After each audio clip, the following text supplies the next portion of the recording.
నమస్తే. నేను మీ కుప్ప పద్మిని. ఇన్నాళ్ళు మీ సపోర్ట్‌ని నాకందిస్తూ, మీ ప్రేమని నాకందిస్తున్న ప్రతి ఒక్కరికి కృతజ్ఞతలు. ఇప్పుడు చూడబోతున్న ఈ వీడియో కూడా ఖచ్చితంగా మీకు ఉపయోగపడుతుంది. లైక్, షేర్ అండ్ సబ్స్క్రైబ్ చేసి మీ ఇష్టాన్ని అలాగే మీ సపోర్ట్‌ని నాకందించండి. అలాగే ఈ వీడియో పట్ల మీ అభిప్రాయాన్ని కామెంట్ సెక్షన్‌లో కామెంట్ చేసి నాకు తెలియజేయండి. నమస్తే. నమస్తే. Welcome to our channel. నేను పద్మిని. ప్రస్తుతంతో పాటు ప్రముఖ ఆధ్యాత్మికవేత్త, వాస్తు జ్యోతిష పండితులు శేషగిరిరావు గారు ఉన్నారు. మాట్లాడదాం. నమస్కారం అండి. ఇందుగలడు అందులేడని సందేహము వలదు, సర్వోపగతుండు చక్రి ఎందెందు వెతికినా అందందే గలడు. అత్యంత దయాళువు అయినటువంటి నరసింహస్వామి జయంతి వస్తోంది. నరసింహస్వామి ఆ పేరు పలికితేనే ఒళ్ళంతా ఖచ్చితంగా పులకరించిపోతుంది. ఖచ్చితంగా అంటే చిన్న పిల్లవాడు వస్తాడు అన్న చెప్తే ఆయన రావటం ఏమిటండి విష్ణుమూర్తి యొక్క దయ, అపర దయాళు, అందులో ఎటువంటి సందేహం లేదు. స్వామి జయంతి రావటం నిజంగా వైశాఖ శుక్లపక్ష చతుర్దశి నాడు స్వామి జయంతిని జరుపుకోవటం అనేది మనకి తెలిసినటువంటి విషయమే. స్వామి ఆ రోజే ఆ సంధ్య వేళలో స్వామి ఆవిర్భవించారు అన్న విషయం మనందరికీ అవగతమే. మరి ఈ నరసింహ జయంతిని ఎలా జరుపుకోవచ్చు ఒక్కసారి మీరు? చాలా చక్కటి పద్యాన్ని అయితే మీరు ఉదాహరించారు.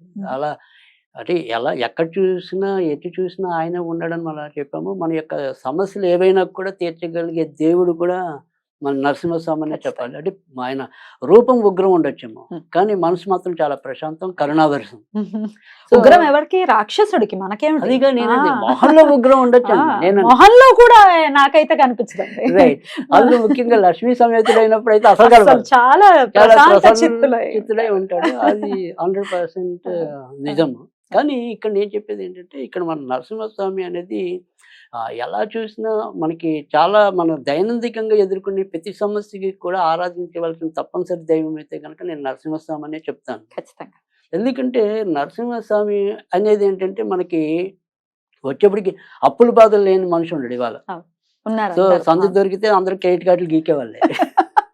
తర్వాత బాధపడుతుండే. సో అందుకని ఇక్కడ అప్పుల బాధలు లేని మానవుడు ఉండటం అనేది, అంటే మన దేశాలకే ఉన్నాయిగా ఆ రకమైన. అందుకే నేను ఎప్పుడు కూడా చెప్తుంటాను, ఇప్పుడు ఓకే మన వ్యక్తిగతంగానే కాదు, సామాజికంగా ఇప్పుడు భజన ఏర్పాట్లు చేసే వాళ్ళు ఉంటారు, లేదా ఇళ్ళ దగ్గర ఒక 10 మంది కూడి ఏవైనా సరే లలిత సహస్రనామాలు, పారాయణం చేసే వాళ్ళు ఉంటారు. వాళ్ళందరికి కూడా నేను ఎప్పుడు ఇదే చెప్తూ ఉంటాను, మీరు అప్పుడప్పుడు ఈ నరసింహస్వామికి సంబంధించిన కూడా స్తోత్ర పారాయణలు కానీ, ముఖ్యంగా లక్ష్మీ నరసింహ కరావలంబ స్తోత్రం అనేది చాలా పవర్ఫుల్ అది. సో అలా ఆయనకి సంబంధించిన ఏమైనా సరే ఒక మంత్రము ఏదైనా సరే అలా నిరంతరం కొంతవరకు ఒక గంట అరగంట ఆయన్ని కూడా పలికితే సమాజం కూడా ఉద్ధరించబడుతుంది అనేది నా ప్రగాఢ నమ్మకం. అద్భుతం. సో ఇక్కడ వచ్చేప్పటికి ఏంటంటే సరే మనం వ్యక్తిగత జీవితానికి వచ్చేప్పటికి ఏంటంటే అప్పులకి సంబంధించినంత వరకు ఖచ్చితంగా మంచి జరుగుతాయి. ఇప్పుడు ఎలాగైతే మన యొక్క దుష్ట శక్తుల యొక్క వీటికి ఒక గానగపూర్ అనేది ఎంత ప్రాముఖ్యత, అంతకన్నా ఎక్కువ నరసింహస్వామి యాక్చువల్గా. సో మనకి ఉండే గాలి ధూళి ఎలాంటి భయాలు ఉన్నా కూడా ఖచ్చితంగా పారదోలగలిగే దైవం అయితే కనుక, శక్తి సంపన్నుడైతే కనుక అది ఖచ్చితంగా నరసింహమూర్తి. అద్భుతం. సో తర్వాత రెండోది వచ్చేప్పటికి ఏంటంటే, ఇక్కడ మీరు మనం ఫిజికల్గా తీసుకుంటే కనుక ఆయన నరుడు సింహుడు కలిసిన రూపం. ఇలా మనిషిలో కూడా అంతేగా ఒక ద్వంద్వ ప్రవృత్తి ఉంటుంది. కొంతమంది దుర్గుణాలు శివుడు, అక్కడ సింహం అనుకుంటే కనుక అసలు మనిషి స్వరూపం అనేది ఒకటి. సో ఈ రెండింటిని అదింపట్టగలిగే దేవుడు నరసింహస్వామి. అంటే మనని బ్యాలెన్సింగ్ చేయండి. రైట్. మనకి ఏమైనా బ్యాడ్ హ్యాబిట్స్ ఉన్నాయంటే పోగొట్టుకోవాలి స్వామిని ఆశ్రయం. రైట్. సో ముఖ్యంగా ఈ బ్యాడ్ హ్యాబిట్స్ వల్ల మనకు వచ్చే ఏవైతే వ్యాధులు ఉంటాయో ఆ వ్యాధులు కూడా తొలగటం అనేది, అంటే కొంతమందికి ధూమపానం వల్ల ఇబ్బంది ఉంటుంది, కొంతవరకు మద్యపానం వల్ల ఇబ్బంది ఉంటుంది. సో ఇలాంటి చెడు అలవాట్ల నుంచి కూడా బయట రప్పించగలిగే దేవుడు ఎవరైనా ఉన్నాడు అంటే ఖచ్చితంగా అది నరసింహస్వామి. సో ఆ నరసింహస్వామిని మనం ఖచ్చితంగా ఆరాధించాలి. సరే ఇప్పుడు ఎలా ఆరాధించాలంటే ముందు మనము చెప్పుకుంటే కనుక ఇక్కడ మనకి చాలా మందికి తెలిసినది ఒకటి, అది కొద్దిగా కష్టం అందరూ కూడా ఉచ్చరించడం అనేది, అంటే మంత్రం అనేది, అంటే ఉగ్రం వీరం మహావిష్ణు జలంతం సర్వతోముఖం నృసింహం భీషణం భద్రం మృత్యుం నమామిహ అనేది. సరే ఇది వీళ్ళందరికీ తేలిక కాదు. వినొచ్చు. వినటం అనేది ఎప్పుడైనా మనకి చాలా చెప్పున్నది ఏంటంటే అది శ్రవణం కీర్తనం ఇవన్నీ కూడా మన నవవేద భక్తి మార్గాల్లో ఒకటే కదా. ఇస్కాన్ వాళ్ళది ఒక వీడియో ఉంది, వాళ్ళు హోమం చేస్తూ ఆ అంటే పాటని ఇక్కడ చాలా ఇస్కాన్ లో సార్లు- ఏంటంటే ఖచ్చితంగా ఈ నరసింహస్వామిని కూడా వాళ్ళు ఎక్కువ ఆరాధిస్తారు. అంటే చాలా ఈ శ్రీకృష్ణుడిని వాళ్ళు ఎంత ఆరాధిస్తారో తర్వాత నరసింహస్వామి. ఆరాధించేది అయితే నరసింహస్వామి. మిగతా దేవుళ్ళకి అంత వెళ్ళరు వెళ్ళిన కానీ నరసింహస్వామిని బాగా నరసింహస్వామి చాలా But ఖచ్చితంగా. వాళ్ళు వాళ్ళు వామాలు కూడా శ్రావ్యంగా- బాగానే చేస్తారు వాళ్ళు. అవును పాడుతూ చేశారండి, చాలా బాగుంటుంది. అవును చాలా ఇప్పుడు మీరు బాగుంటుంది. చెప్పిన ఏదైతే Right. శ్లోకం ఉందో. అవును. ఉమ్. సో అది వినొచ్చు. నేను ఎన్నో ఏళ్ళ నుంచి సాధన చేస్తుంది ఆ మంత్రం అనేది. okay. సో అది తులసి మాలతో నేను చేయటం అనేది కూడా బ్యూటిఫుల్. జరుగుతుంది. సో ఇక్కడ ఏంటంటే నేను గమనించినంత వరకు కూడా అంటే ఓకే, ఎవరు నా అవసరాల వరకు నేను చేసుకునే విధానం వేరు ఉండొచ్చు. ఇంకోళ్ళ అవసరం అంటే ఇప్పుడు ఒకరికి డబ్బు బాధతో చేసుకోవచ్చు, ఒకళ్ళు రోగ బాధతో చేసుకోవచ్చు. సో నాకు మొదటి నుంచి కావాల్సింది ఏంటంటే ఎవరు కూడా నాతో శత్రుత్వం వహించకూడదు అనుకుంటాను నా వరకు నేను. ఓకే. ఎందుకంటే ఒక్కోసారి ఈ వృత్తికి సంబంధించిన విషయాల్లో కావచ్చు, ఇంకో విషయాల్లో కావచ్చు, మనకి ఎప్పుడైనా సరే ఎంతో కొంత అంతర్గత శత్రువులు అనే వాళ్ళు ఉంటారు. అంటే మనిషిని కొంగదీసేది సాధారణంగా ఈర్ష్యా దేశాలే. అంటే మీ మీద నాకు జలసి ఉంది అంటే ఖచ్చితంగా అది నాకు ప్రాబ్లం అవుతుంది. కరెక్ట్. సో అందుకని ఈ ఈర్ష్య మీ మీద నాకు అలాంటివి ఏమీ రాకూడదు, నా మీద కూడా అవతల వాళ్ళకి రాకూడదు. కరెక్ట్. సో అంటే నాలో ఉండే ఈర్ష్యా ద్వేషాలు అనేది నశించాలి, అవతల వాళ్ళకి కూడా నా మీద అలాంటివి రాకూడదు అని ఒక నమ్మకంతో నేను చేసుకుంటూ రావటం అనేది జరిగింది. దానికి తగ్గట్టుగా నాకైతే ఇంతవరకు అయితే కొంతవరకు అది మంచి ఫలితం ఇవ్వటం అనేది జరిగింది. అలాగే నేను ఇంకా నా దగ్గరికి వచ్చే వాళ్ళకైతే కొంతమందికి ఆ రుణాలు ఏవైతే ఉన్నాయో బాగా ఇబ్బంది పడే వాళ్ళు ఎవరైతే ఉన్నారో వాళ్ళకి చెప్పి చేయొచ్చాను. వాళ్ళకి ఇచ్చిన మంత్రం మాత్రం ఏంటంటే ఇది సేమ్ మనకి వినాయకుడి దాంట్లో కనపడుతుంది, తర్వాత ఈయనకి కూడా కనపడుతుంది. నరసింహస్వామికి రుణ విమోచన నరసింహ స్తోత్రం అనేది ఉంటుంది. అలాగే సేమ్ గణపతికి కూడా ఉంటుంది రుణ విమోచన గణపతి స్తోత్రం అని. అలాగే మంత్రం కూడా సేమ్ ఉంటుంది, ఓం నమో భగవతే రుణం చింది చింది అని. ఇద్దరికి ఒకటే. అక్కడ గణపతి ఓం నమో భగవతే గణపతి రుణం చింది చింది అని ఉంటుంది, ఇక్కడ ఓం నమో భగవతే నరసింహ రుణం చింది చింది అని ఉంటుంది. సో అది కాకపోతే ఇక్కడ మనం ఏంటంటే ఇంత బీజాక్షరాలతో కానీ ఇందాక చెప్పినంత అంత కష్టంగా చేయలేకపోయినా కేవలం ఆయన నామాన్ని ఉచ్చరిస్తే చాలా నరసింహ నరసింహ నరసింహ నరసింహ. అయితే నరసింహస్వామి ఆరాధనకి ఏంటంటే మనం ఖచ్చితంగా పసుపు బట్టలు కానీ ఎర్ర బట్టలు కానీ వేస్తే ఉపయోగం ఉంటుంది. తర్వాత రెండోది వచ్చేప్పటికి ఏంటంటే ఎట్టి పరిస్థితుల్లో కూడా మనము పానకం నివేదన అన్నది తప్పనిసరి.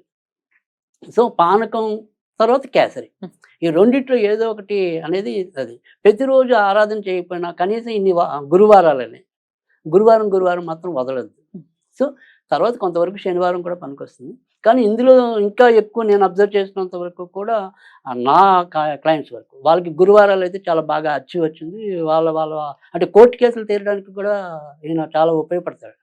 అంటే మనం ఇందాక చెప్పుకున్నాం కదా ఈ శత్రుశేషాలు అని చెప్పి, అందుకని కోర్టు గొడవలు ఉన్న వాళ్ళకి కూడా నేను ఈ నరసింహస్వామిది ఇచ్చినప్పుడు వాళ్ళకి అది బాగానే పనిచేయటం అనేది జరిగింది. కనుక నేను అనుభవంతోనే చెప్తున్నాను తప్ప ఏవో పుస్తకాలు చదివి అలా చెప్తున్నది కాదు. బట్ ఎక్కువ మంది మీద కొంతవరకు దాన్ని ప్రభావం ఎంతవరకు ఉంది లేదు అనే దాని మీద పరిశీలించి చెప్పాను. కనుక నరసింహస్వామిది చేయటం అనేది ఒకటి. అయితే ఇందాక బట్టలు అనేది ఒకటి, తీర్థము అనేది పానకం నైవేద్యం అంటే పానకమే. అది పెడితే కనుక ఖచ్చితంగా వీళ్ళకి సాధ్యమైనంత వరకు ఒక 40 రోజుల నుంచి 60 రోజులు, నేను ఏదైనా మండలం ఉంటాను కనీసం. సో ఆ మండలం అంటే 40 రోజులు.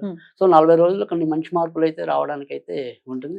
ఆ రకంగా నరసింహ అనుకోవటం లేదు. మన వేదిక్ స్విచ్ వర్డ్ కూడా ఇదే నరసింహ. వేదిక్ స్విచ్ వర్డ్ కాకుండా మామూలు స్విచ్ వర్డ్ అయితే కనుక అమేజింగ్ లైన్ పవర్.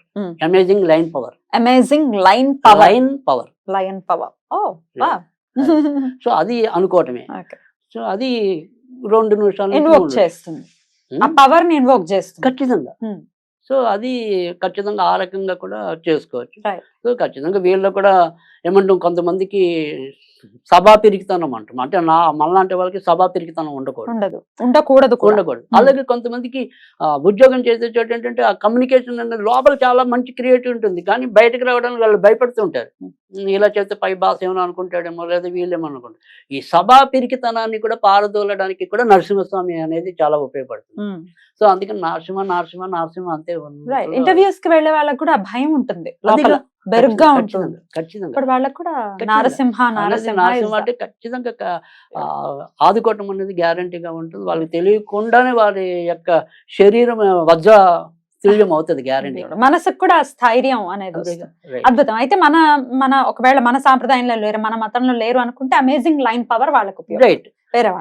అలాగే మనం ఇప్పుడు ఇది ఈ రోజు అనేది చెప్పుకున్నాం. అలా కాకుండా కూడా ఇందాక చెప్పాను, ఎప్పుడైనా సరే ఒక గురువారం నాడు మొదలెట్టడం అనేది చాలా మంచిది. Yeah.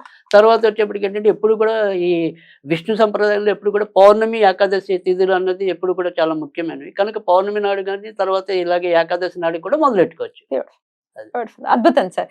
స్వామి గురించి మాట్లాడుకోవడం చాలా చాలా ఆనందాన్ని ఇస్తుంది. స్వామి జయంతి కాబట్టి ఖచ్చితంగా అందరూ కూడా స్వామికి కృతజ్ఞతను ఆవిష్కరించాల్సినటువంటి పరిస్థితి ఖచ్చితంగా ఉంది. ఒక్క ఆయన కోసమే, ప్రహ్లాదుడి కోసం మాత్రమే రాలేదు ఆయన, లోక కళ్యాణానికి ప్రహ్లాదుడిని కూడా అంటే మనకు దేవుడి పట్ల విశ్వాసం ఉంటే ఎలా కాపాడబడతాడు అనేది కూడా నరసింహస్వామి చరిత్ర మనకు ఉదాహరణ. ఎందుకంటే పాములతో కనిపించినా ఏమవ్వలేదు అంటే ఆయన ఉన్న అచంచల విశ్వాసం ఏదైనా కొండ నుంచి తోచేసినా, ఏనుగులతో తొక్కిచ్చినా, ఏం చేసినా ఆయన చెక్కు చెదరలేదు తప్పకుండా. అద్భుతం సార్. మీకు నరసింహ జయంతి శుభాకాంక్షల్ని తెలియజేస్తూ నమస్కారం.